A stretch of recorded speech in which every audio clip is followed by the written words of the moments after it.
ನಮಸ್ಕಾರ. ನಾನು ಡಾಕ್ಟರ್ ವಿನಾಯಕ್ ಹಳ್ಳಿ, ನ್ಯಾಚುರೋಪತಿ ಮತ್ತು ಯೋಗ ವೈದ್ಯ. ಇಂದಿನ ವಿಷಯ ಪಾರ್ಶ್ವವಾಯು ಅಂದರೆ ಸ್ಟ್ರೋಕ್.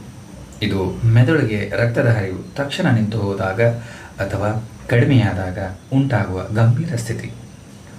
ಮುಖದ ಒಂದು ಭಾಗ ಕುಸಿದು ಹೋಗುವುದು, ಕೈ ಕಾಲಿನ ಬಲಹೀನತೆ ತಪ್ಪುವುದು ಅಥವಾ ಸರಿಯಾಗಿ ಮಾತು ಬರದೇ ಇರುವುದು ಇದು ಪಾರ್ಶ್ವವಾಯುವಿನ ಮುಖ್ಯ ಲಕ್ಷಣಗಳು. ಇಂತಹ ಸಮಯದಲ್ಲಿ ಪ್ರತಿ ನಿಮಿಷವೂ ಅಮೂಲ್ಯ. ತಕ್ಷಣ ಆಸ್ಪತ್ರೆಗೆ ಕರೆದೊಯ್ಯಿರಿ, ವಿಳಂಬ ಮಾಡಬೇಡಿ. ನನ್ನ ಚಿಕಿತ್ಸೆಯಲ್ಲಿ ನಾನು ಅಕ್ಯುಪಂಕ್ಚರ್ ಮತ್ತು ಫಿಸಿಯೋಥೆರಪಿ ಮೂಲಕ ಹಲವಾರು ಪಾರ್ಶ್ವವಾಯು ರೋಗಿಗಳಿಗೆ ಚಿಕಿತ್ಸೆ ನೀಡಿದ್ದೇನೆ. ನಿಧಾನವಾಗಿ ಅವರ ಚಲನೆ, ಸಮತೋಲನ ಮತ್ತು ಮಾತು ಸುಧಾರಿಸುತ್ತಿರುವುದನ್ನು ನಾನು ಕಂಡಿದ್ದೇನೆ. ಆದ್ದರಿಂದ ನಿಮ್ಮ ರಕ್ತದೊತ್ತಡ, ಸಕ್ಕರೆ ನಿಯಂತ್ರಿಸಿ, ಧ್ಯಾನ ಮತ್ತು ಯೋಗದ ಮೂಲಕ ಮನಃಶಾಂತಿಯನ್ನು ಕಾಪಾಡಿ. ನೆನಪಿಡಿ, ಪಾರ್ಶ್ವವಾಯು ತಡೆಗಟ್ಟಬಹುದು ಮತ್ತು